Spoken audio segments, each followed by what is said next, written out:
Thank you for joining our webinar using LP360 Drone to process DJI L1 data. My name is Brett Bergdorf, and I'll be your host. Leading today's presentation will be Chad Dillard, our sales manager for LP360 Drone.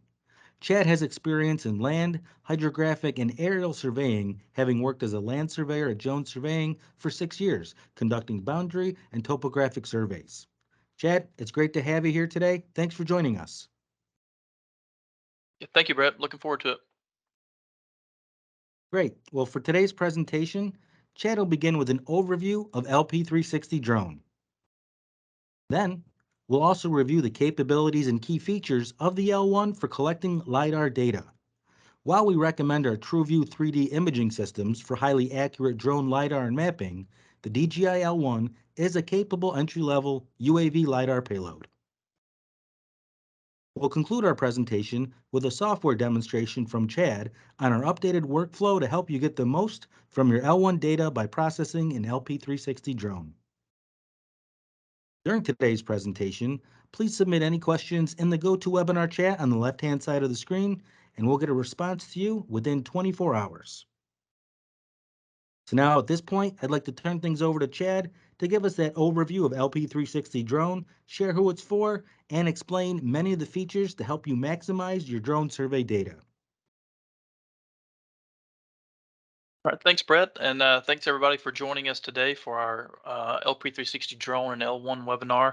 So, kind of the goal for today's webinar is to talk about LP360 Drone and some of the tools that we have that we think are useful for drone surveyors, people that are trying to incorporate drone lidar into their surveying practices.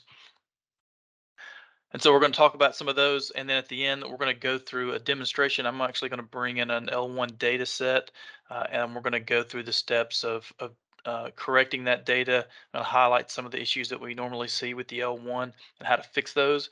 And then we're going to show off some of the products that we can export from LP360 Drone that we found to be the most useful or the most commonly used features. So to start off with, let's talk about some things that you would, probably be looking for in drone lidar software. So one being ease of use. You're probably, you know, want to be able to capitalize on your investment sooner rather than later, and so the faster you can learn the software, the sooner you'll be able to start delivering products to your customers. Integrated position orientation tools. So it's nice to be able to bring in, raw data from our TrueView systems and be able to do the position and orientation correction tools all integrated within the software. Geocode the lidar. The strip matching. This is a really nice tool that it's really easy to use, and it does the strip adjustment. 3D colorization. Building your orthomosaics within LP360. This is one that a lot of customers are surprised to find that their customers really like the orthomosaics, even though previously they were not delivering those, and then they started delivering the orthophoto with their surveys, and now that's a requirement rather than an add-on because their customers like them so much. Having support for spatial reference systems. So not all software is going to have a good spatial reference system support. So it's important that you choose one that supports the coordinate systems that you typically work in.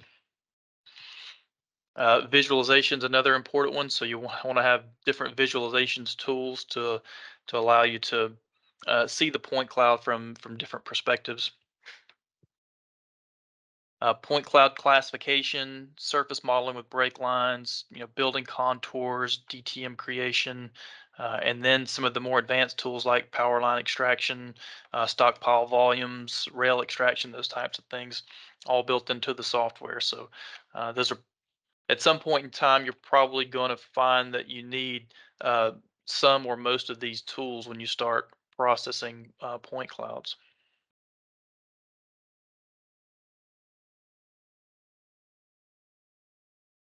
And so we have all those tools built into LP360. So we can do classification, supporting brake lines, and then being able to visualize your data, managing your coordinate systems, QA/QC. That's an often overlooked tool, being able to quantify the accuracy of your point cloud relative to your survey targets or your checkpoints and your control points.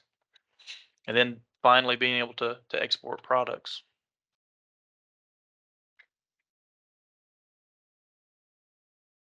And so typically, the typical workflow would be to plan your mission, set your checkpoints in fly, and then you would transfer raw data, bring that into LP360, run POSPAC within the built-in interface within LP360 to do your position orientation correction, geocoding your LiDAR, debiasing your point cloud, and assessing the accuracy, colorization, strip alignment, all those tools. This is kind of the workflow that you would find.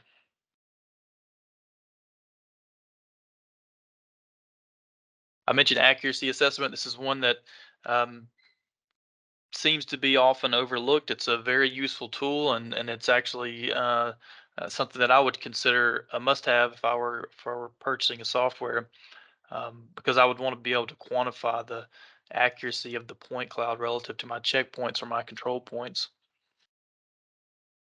So we have a nice built-in interface for bringing in your survey targets. So we could bring in an ASCII file, and then we compare the point cloud elevation to the elevation inside of your survey target file or your checkpoint file.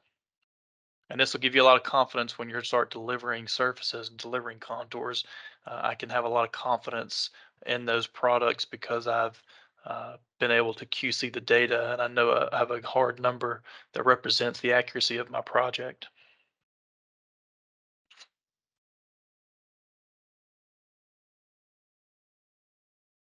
Classification is probably one of the most important ones because typically, if you're collecting drone lidar data, your end goal is to have a bare Earth model. You want to see where the surface elevation beneath tree canopy and things like that. And so, being able to classify the ground is one that you most likely have to have. And so, the more automated that is, the easier your work's going to be. So we do have those within LP360. We have automatic classification. We have some semi-automated classification, and then we have some completely manual classification. So you have tools for to give you a lot of control over your data.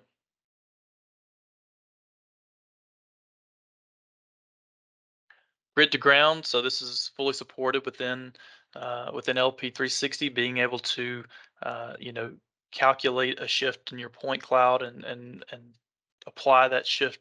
And in your transformation, doing the transformation, the translation scale and rotation, all within LP360.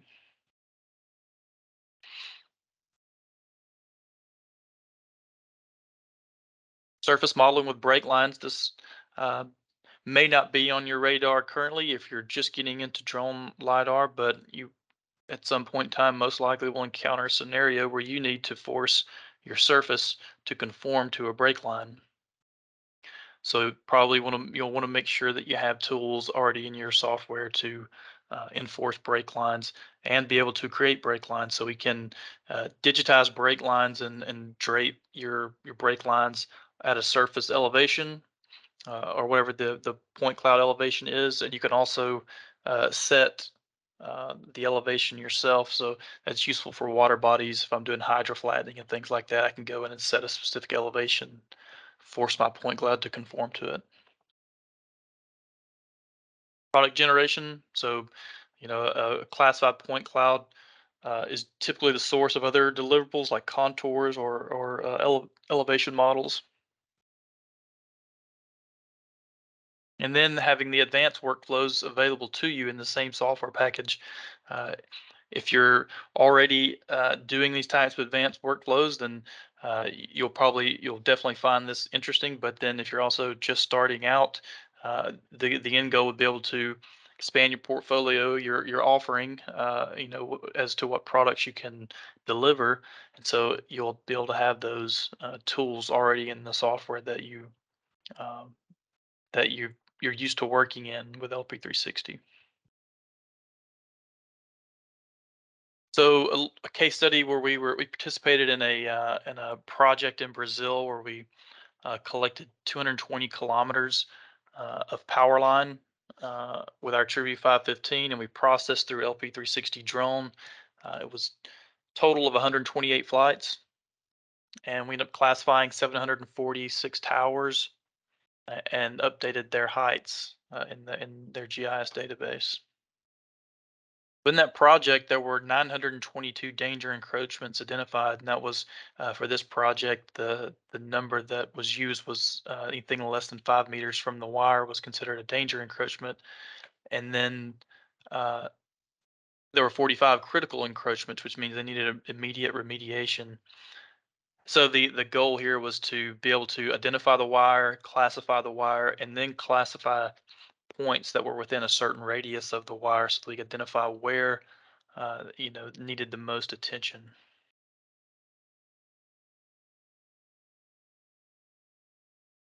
So we have POSPAC integrated within LP360, so um, you can bring in your raw data, do your GNSS trajectory and orientation corrections all within LP360.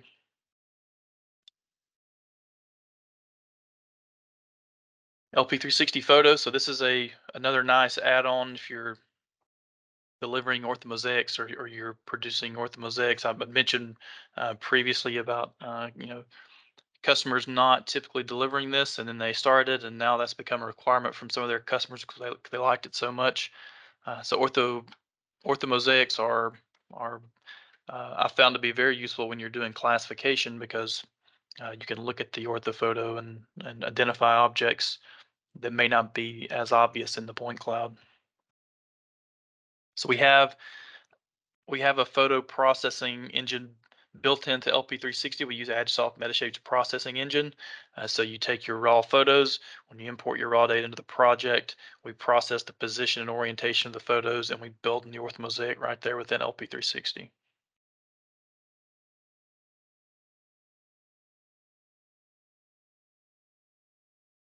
And I think I also mentioned strip align previously, but we have an integrated version of strip align built into LP360. So the only steps that you have to do to run the strip align tool is check a box next to the last layer that you want to be strip aligned, and you click submit the strip align job, and it will then match up your flight lines.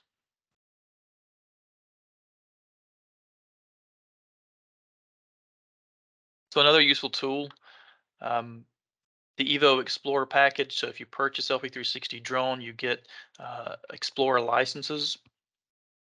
So this allows you to bring in an Explorer package that's been exported from LP360, and then other users in your company can use that Explorer license to view the data. So it's typically, I mean, it's used as just a viewer, so you can't do any processing with the Explorer license. But it is nice because we have this Image Explorer tool that allows me to click on a point in the point cloud and view the photos, and this is available to other users in your company.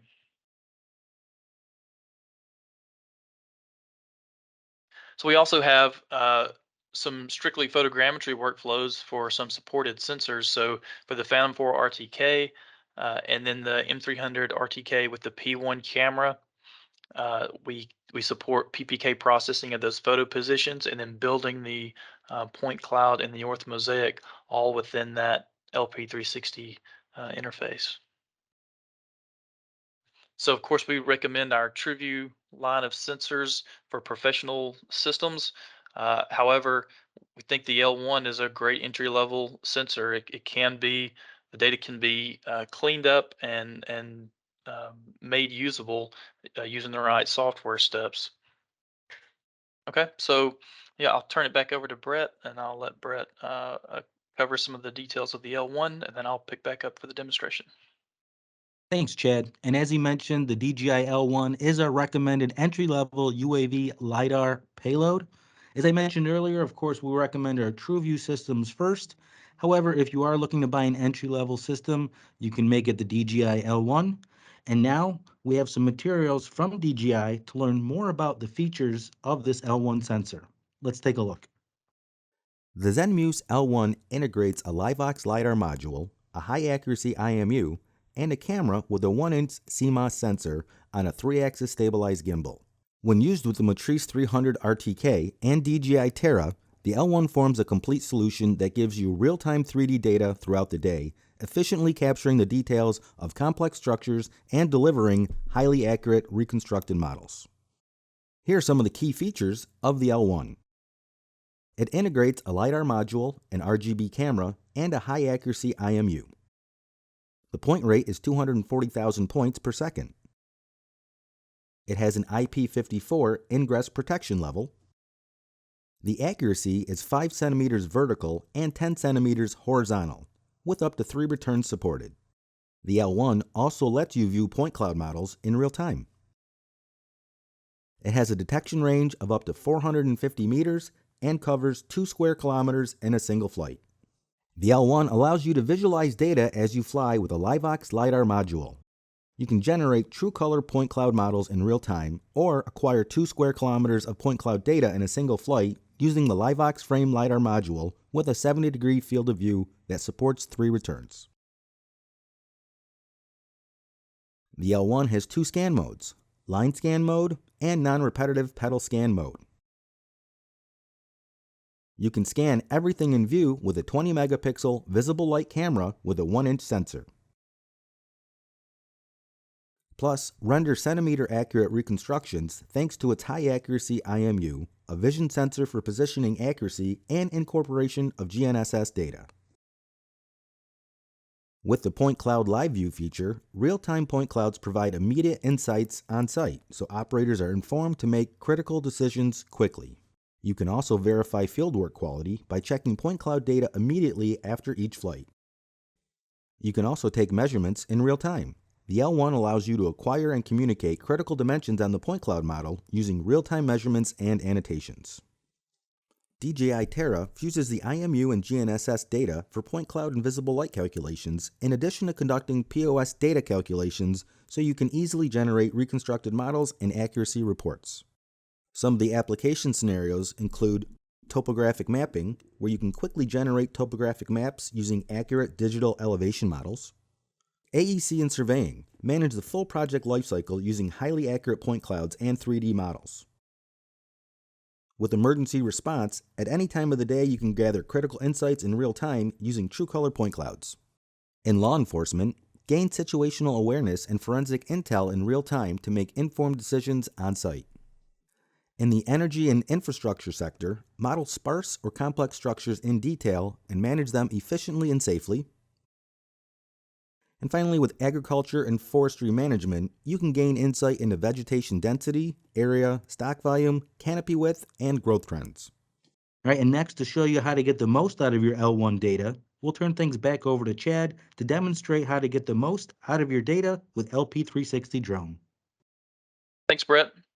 So now I'm going to open up LP360 Drone, and we're going to get started processing an L1 data set that we have collected here at our office. We're going to bring in the project was created from DJI Terra, so we're not going to go through the DJI Terra portion of the processing. So just know that I've already converted the raw flight data in DJI Terra, and so then I'm just going to bring that data into LP360 Drone, and we're going to go through the steps that you would need to clean up this data. So let's get started. So we're going to select import a TrueView project or micro drones or guest sensor flight into the new project. So from here, I'm going to import guest flights, and I'm going to choose the L1.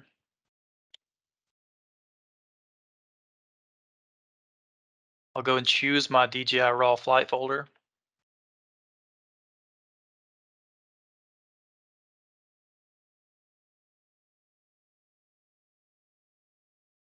And for our demo, I'm going to choose to import the raw TerraLas into the project. So I'm going to do this so we can highlight some of the things that we often see with the L1, and then I'll be able to show you the end result after we clean that up.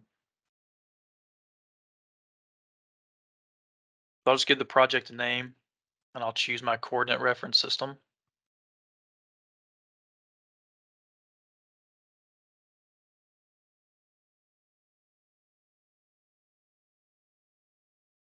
I'll click finish. And it's just telling me that I have incompatible coordinate reference systems, but this is because the TerraLAS does not contain the vertical spatial reference system in the LAS data, whereas my LP360 project does. And so I know that I processed my TerraLAS to the ellipsoid as well, so I'll just say yes.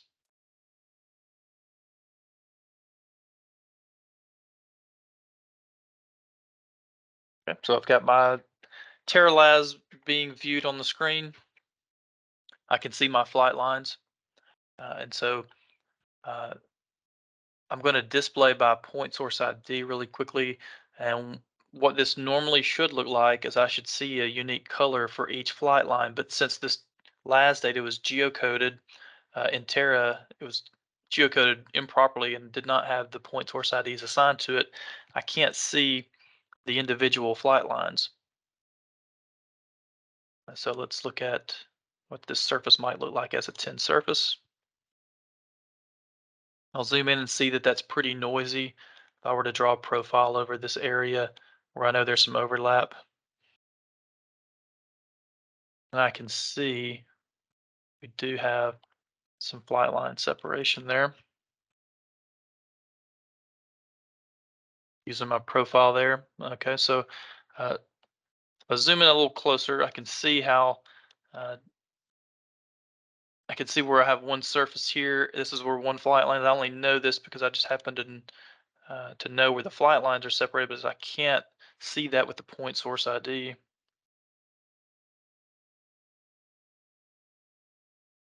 Clearly, we've got some separation going on there. So that's the problem we want to correct. Another thing is you see, let's see if I can find a better example.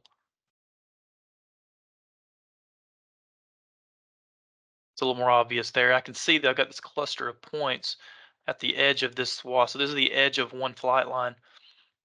And so for one, I'm seeing another surface up here. I see the separation. I also see this really dense cluster of points out at the edge of the flight line. So I need to remove that if I want to get a clean surface.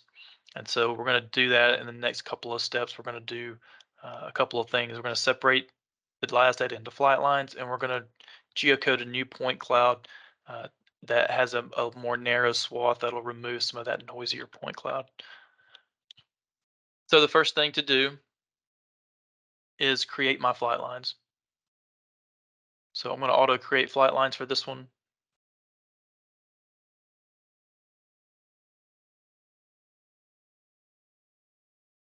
If I zoom out now, see I have a blue line that represents each flight line in my project. Next step is create trajectories.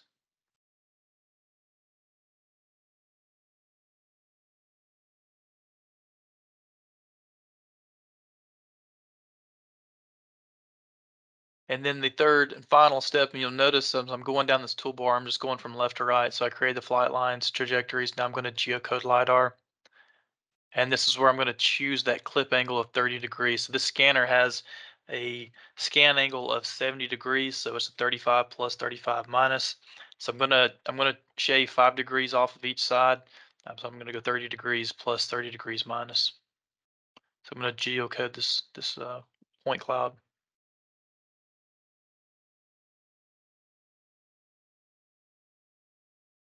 All right, so we've already done quite a bit. So now you can see, now I'm displaying by point source ID still. I've got the new point cloud geocoded, but now I can see a color for each flight line. This is what we want to see to be able to analyze the quality of the data. And to make things easier, I'm going to increase the point size here. Let's move that back down a little bit. Okay. And I'm going to display the map by point source ID as well. And so now I can see flight line 1 is blue, flight line 2 is green, flight line 3 is red. And I see those colors represented here in the profile view as well. I'll turn on the profile in the map view so we can see where that profile is drawn. So I'm viewing all the points within that little small rectangle there. So now it's obvious to me that we have flight line separation. This red flight line is clearly lower than the blue, which is lower than the green. And so that would create seam lines in my data. And so I need to shift those together. And so we're going to use our strip align tool to do that. So I'm going to make sure I have the strip align tool checked out in my license. And I'm going to execute the strip align tool here. So to use the strip align tool, you simply check the box next to the last layer you want to strip align. In this case, I'm not going to strip align the TerraLas, nor could I, because I don't have point source IDs, but the one that I have re-geocoded with Flightline point source IDs and coded into the last data, I can strip align that point cloud. I'm just going to give it a name.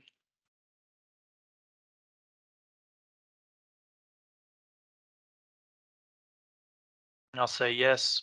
And so now the strip align project has been created and is now running. So let's go take a look at the job manager. And I can see all of the jobs that I've run previously. I can see which one is currently in progress. That's the one we just submitted. And so I can get an idea of how long it's been running, which step it's on. If I can see on the previous times I've run this data set, it took 1:07. So I expect this one to take the same amount of time. When it's done, it'll alert me that the processing is complete, and then I would just click on that, hit post process, and bring that into my LP360 project. Okay, so now the state has been moved to post process. I'll click on the job and click post process. So now it'll bring that point cloud into LP360.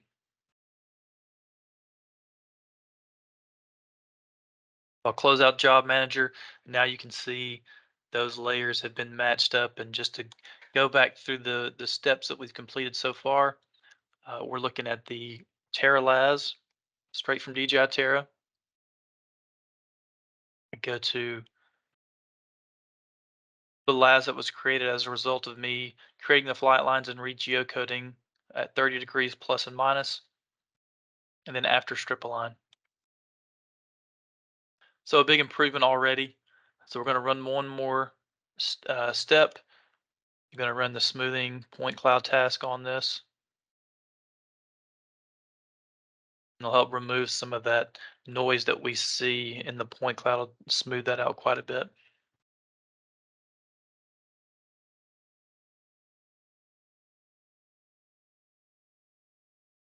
Okay, so the smoothing is complete.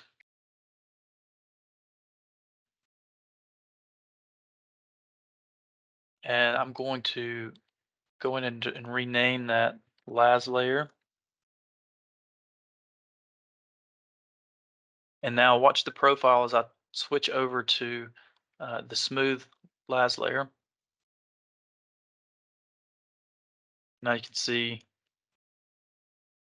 the noise level on that point cloud has been reduced quite a bit. So now this would produce a really nice looking contour file. So let's see what this would look like as a 10 surface. And to highlight the difference, let's go back to the raw TerraLas and notice the difference in the point cloud. See how noisy that surface looked? This is just a concrete parking lot. And there's some smaller objects here that you can't see. They're lost in the noise. So if I switch back over to the smooth point cloud, just watch as you can see some of those details now be more obvious. All right, so now I can see some details, some smaller objects there on that surface. And then I can use the Image Explorer tool to identify what that object might be. And this looks like some kind of large pallet that was placed here during some construction. So that is, the benefits of processing your L1 data through LP360 is being able to really match up the flight lines and then smooth out the point cloud so you can get a much better looking surface. But what about accuracy? So we'll talk about how to QC your data. So typically the next step in the workflow would be to do the ground classification. So I would use our automatic ground classification tool, and then I may go through and do some of the semi-automated tools where I would outline an area that needed cleanup. And then if I wanted to do further refinement, I would use our manual classification tools, so I could uh, classify in the profile.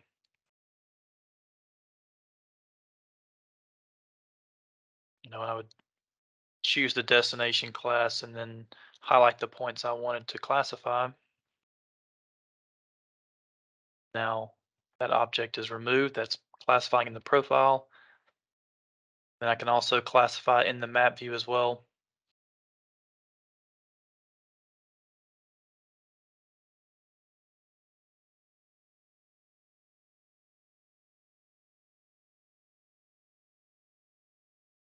So between completely automated classification and the semi-automated and the manual classification, I have a lot of tools at my disposal for cleaning up point cloud data.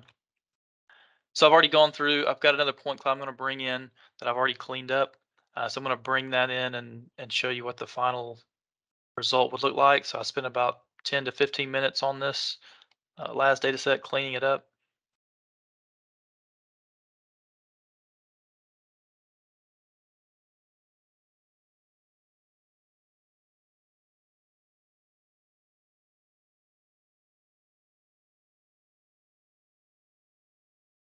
Call it last final. And I'll switch over to that last layer. And we'll display by classification. And now you can see all the different classifications we've made in the point cloud. I'll draw the profile across this tree canopy area. And we'll switch back to we'll display by classification. And so now I can see which points it had classified as ground. I did height segmentation, so I classified the trees as vegetation. So now I would want to QC this data. So I'm going to bring in some check shots.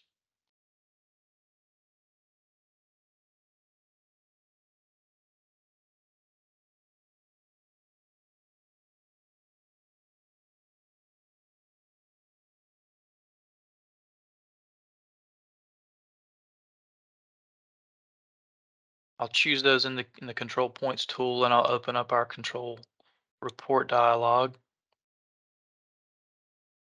And I'll choose how I want to calculate the surface elevation. So we're going to use an inverse distance weighted, and it'll take the uh, weighted average of all points within a half-meter radius, because I'm specifying half map units and we're in meters. So we're still doing a half meter radius around the point in the control point file or the checkpoint file, and it'll calculate the elevation of the point cloud, and then it'll give me a delta value between the elevation that I shot in with uh, the rover versus what our point cloud is.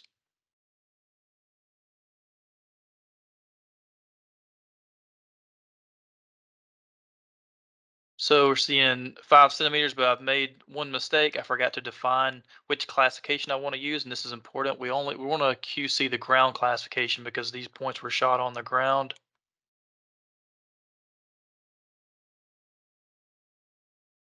So I'll just change the surface that it's using. I'll calculate it again. And so now it's taking only the ground classified points into consideration. So what happens is you sometimes will get tree canopy over the tops of the point, or you may have a vehicle pull up on top of the point. And so it can influence the accuracy. We want to make sure we're using the ground classification for our control point evaluation. And so now that cuts our mean error down to almost nothing, and that gives us a root mean square of 2.5 centimeters. And then I could export a report showing these numbers.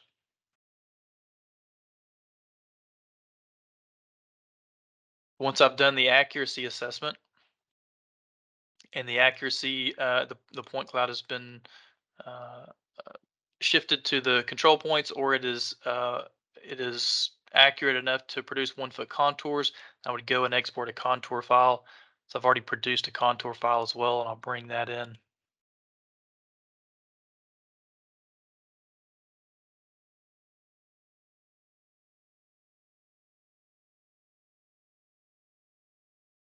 And so now I have a contour file that I can deliver with my data.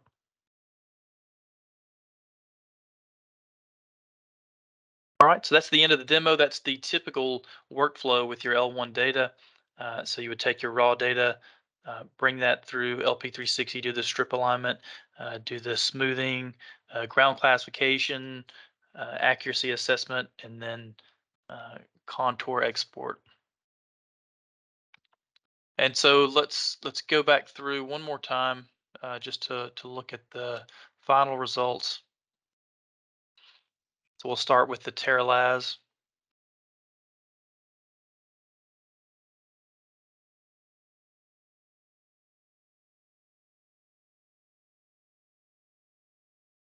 To my LAS where I separated the flight lines, to the strip align LAS, to the smooth,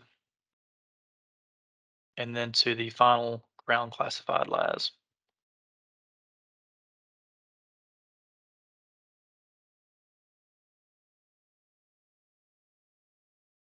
Okay, so that's the end of our demonstration portion.